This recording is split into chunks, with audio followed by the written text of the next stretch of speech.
आज के इस वीडियो में हम प्रीलिम्स और मेंस के पॉइंट व्यू से सिक्योरिटी के कुछ महत्वपूर्ण पहलुओं को समझेंगे। पहला, ये जानेंगे कि यूएसए क्यों कह रहा है कि वो वेनेजुएला में और मैक्सिको में अपने सैनिकों को भेजेगा। बहुत ज्यादा नहीं, कम से कम 10-12 हजार सैनिकों को भेजेगा। इवन वो ये भी कहा है, यूएसए के विदेश मंत्री ने ट्वीट कर ये भी कहा है कि वो अपने खुफिया एजेंसियों को भेजेंगे। कहाँ पे? वेनेजुएला में। कहाँ पे? मैक्सिको में। इस वजह से पूरे कहें अमेरिकी कॉन्टिनेंट में तनाव क्यों आ गया है यूएसए मैक्सिको वेनेजुएला के बीच, इसको समझेंगे। साथ में इससे संबंधित जो मेन कारण है ड्रग कार्टेल, इसको समझेंगे कि ड्रग कार्टेल है क्या, इसके एबीसीडी समझेंगे।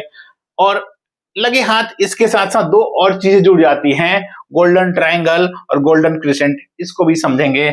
बने रहिए हमारे साथ। नमस्कार दोस्तों, मेरा नाम है शशि रंजन और आप जुड़ गए हैं सिविल सर्विसेज पीएमए एकेडमी से। आपसे रिक्वेस्ट है कि प्लीज चैनल को सब्सक्राइब करिए ताकि आपको नियमित अपडेट मिलता रहे। चलिए आगे बढ़ते हैं और समझते हैं कि यूएसए ने वेनेजुएला और मैक्सिको में क्यों कहा है कि वो अपने कुछ सैनिकों को भेजेगा। अगर आप ये मैप देखें, थोड़ा सा धुंधला है बट आप देखिए नॉर्थ अमेरिका का ये मैप है पूरा। नॉर्थ अमेरिका के बगल में आपको पता है ये वाला हिस्सा पूरा मैक्सिको का है ना। यहाँ पे वेनेजुएला की स्थिति है और यहीं पे कोलंबिया है। एक तरह से कहें एक ट्रायंगल बनता है इनका, या फिर आप कहें चतुर्भुज बना दीजिए। तो ये तीन देश ऐसे हैं, वेनेजुएला, कोलंबिया और मैक्सिको। ये तीन ऐसे देश हैं जो यूएसए में ड्रग्स की सप्लाई करते हैं। देश नहीं कहेंगे बट इनके कुछ लीडर्स पे यूएसए का आरोप है, इसलिए ये माना था कि ये देश भी हो सकते हैं। तो इसमें क्या हो रहा है कि ये देश क्यों आखिर परेशान है, ये यूएसए क्यों परेशान है इससे? तो कारण ये है कि ये देश, इसके कुछ लोग, यहाँ पे कुछ लोग, कुछ ऐसे ड्रग कार्टेल सक्रिय हैं जो अवैध तरीके से सीमा पार तरीके कैसे भी यूज करके यूएसए में, और साथ में इधर आप देखेंगे तो यूरोपियन यूनियन के कई देशों में ये लोग ड्रग्स की सप्लाई करते हैं। पूरा एक ड्रग कार्टेल है, पूरा एक गिरोह बना हुआ है, एक आपराधिक नेटवर्क काम कर रहा है। इसी वजह से यूएसए के विदेश मंत्री ने ट्वीट कर कहा कि वो अपने कुछ सैनिकों को भेजेगा। कहां पे? वेनेजुएला में, ताकि वहां के ड्रग कार्टेल्स को जड़ से उखाड़ फेंका जाए। और यूएसए ने तो ये भी आरोप लगाया है कि वेनेजुएला का जो वहां पे निकोलस मादुरो जो वहां के राष्ट्रपति हैं, वो पूरे ड्रग कार्टेल का हेड है। कहां? उस वेनेजुएला के ड्रग कार्टेल का नाम देखिए क्या है। इसका नाम है कार्टेल डे लॉस सोलोस, है ना। कार्टेल डे लॉस सोलोस या द कह लें इसको, ये इसका पूरे ड्रग कार्टेल का नाम है। यानी कि जो ड्रग्स की सप्लाई के लिए जो मेन संगठन है वहां पे, आपराधिक जो नेटवर्क है, उसका नाम है ये। इसको इंग्लिश में कार्टेल ऑफ द सन्स भी कहा जा रहा है, उससे फर्क नहीं पड़ता। तो यूएसए ने कहा है कि इसका जो लीडर है वो है निकोलस मादुरो। सोचिए किसी देश के प्रेसिडेंट पे ये आरोप लगाना कि पूरे ड्रग कार्टेल का पक्का सरगना कौन है, कि वो निकोलस मादुरो। अगर ऐसा आरोप है तो उस पर, अगर ऐसी बात है तो वाकई में गंभीर स्थिति है, और अगर आरोप सही नहीं है तो इस तरह के बयानबाजी से यूएसए को भी बचना चाहिए। तो यूएसए ने ये कहा है कि वेनेजुएला के ड्रग कार्टेल्स को खत्म करने के लिए अपने सैनिकों को भेजेगा। तो साथ में वो क्या करेगा, ये जो ऑर्गेनाइजेशन है इसको एफटीओ घोषित करेगा। एफटीओ मतलब फॉरेन टेररिस्ट ऑर्गेनाइजेशन है ना, फॉरेन टेररिस्ट ऑर्गेनाइजेशन भेजेगा। और साथ में उसने ये आरोप, मैंने पहले ही बताया कि अमेरिका और यूरोप पे ये जो ऑर्गेनाइजेशन है ये नशीले पदार्थों को सप्लाई करता है। इसके अलावा यूएसए ने अभी हाल में मैक्सिको का भी नाम लिया। मैक्सिको में देखिए वहां पे ऑलरेडी जो क्लाउडिया सिनबाम है उनका शासन है, और वो जेन जी के प्रोटेस्ट से अलग से परेशान है। और उसके बाद यूएसए कह रहा है कि हम अपने कुछ सैनिकों को भेजेंगे मैक्सिको में भी, ताकि यहाँ के भी ड्रग कार्टेल्स को समाप्त किया जाए। ठीक है, इनके यहाँ के ड्रग कार्टेल का उसका जो मानना, एक तरह से जो आपराधिक संगठन उसका नाम है कार्टेल डी सिनालोआ। तो आपसे पूछे सिनालोआ कहाँ का है, तो ये मैक्सिको का है। प्रीलिम्स के पॉइंट व्यू से काफी इंपॉर्टेंट फैक्ट है। ऐसे ही अगर लॉस सोल्स कहें, ये एक तरह से कहें डे लॉस सोल्स, तो ये कहाँ का है? सोलेस, तो ये है वेनेजुएला का। तो ये ध्यान रखिएगा आप नॉर्मली। और अब आते हैं, समझते हैं चीजों को। ड्रग कार्टेल है क्या?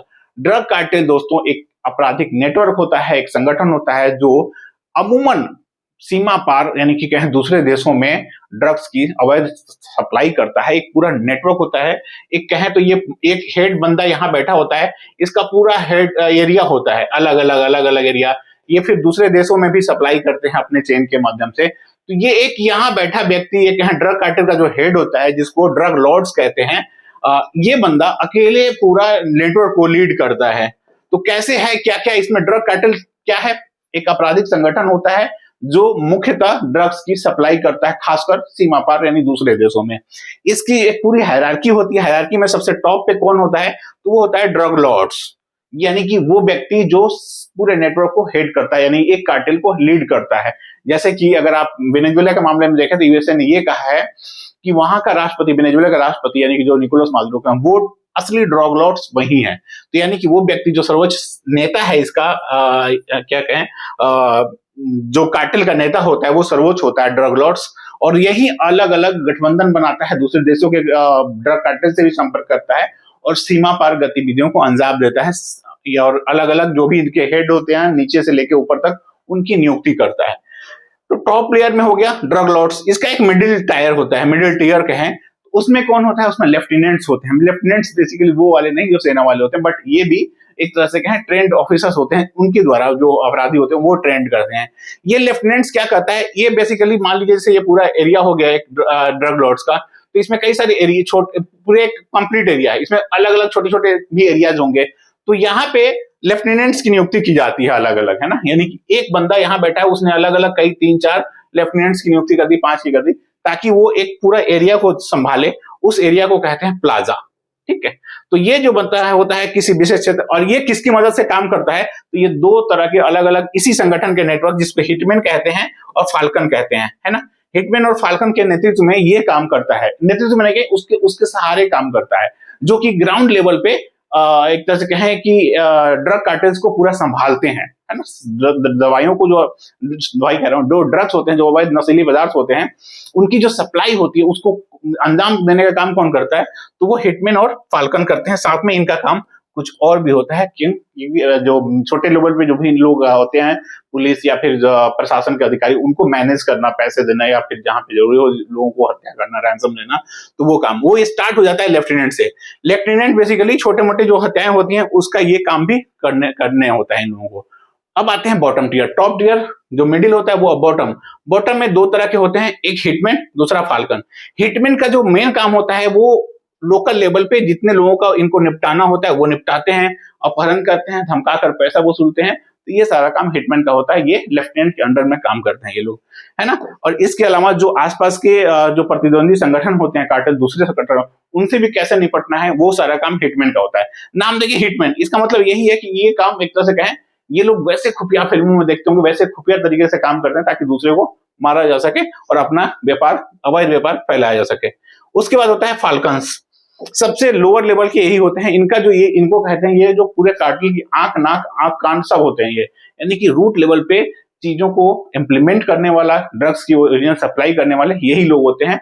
और साथ में जो पुलिसिया, जो कहें पुलिस बल है या जो प्रशासनिक बल है, ये हिटमैन के साथ साथ ये लोग भी मैनेज करते हैं। तो ये पूरी हायरार्की हो गई।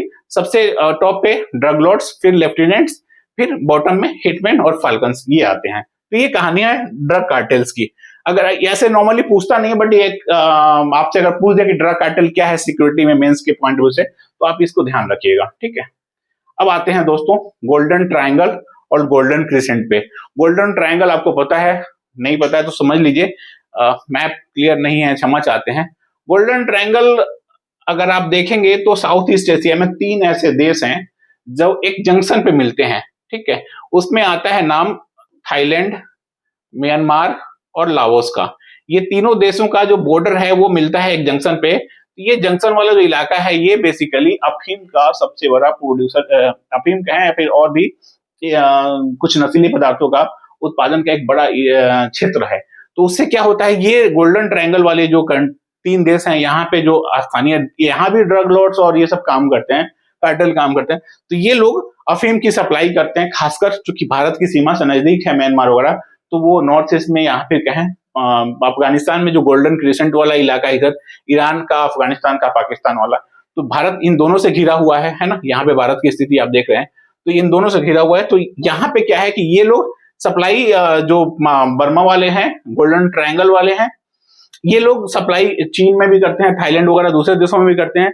ये लोग जो है इधर मध्य एशिया वाले हैं, जो ईरान, अफगानिस्तान और पाकिस्तान वाला जो हिस्सा है, तो ये वाले लोग ऊपर रूस, अफगानिस्तान, सेंट्रल एशिया के साथ साथ ये भारत में ज्यादा सप्लाई करते हैं। तो ये है इनका गोल्डन ट्रायंगल में।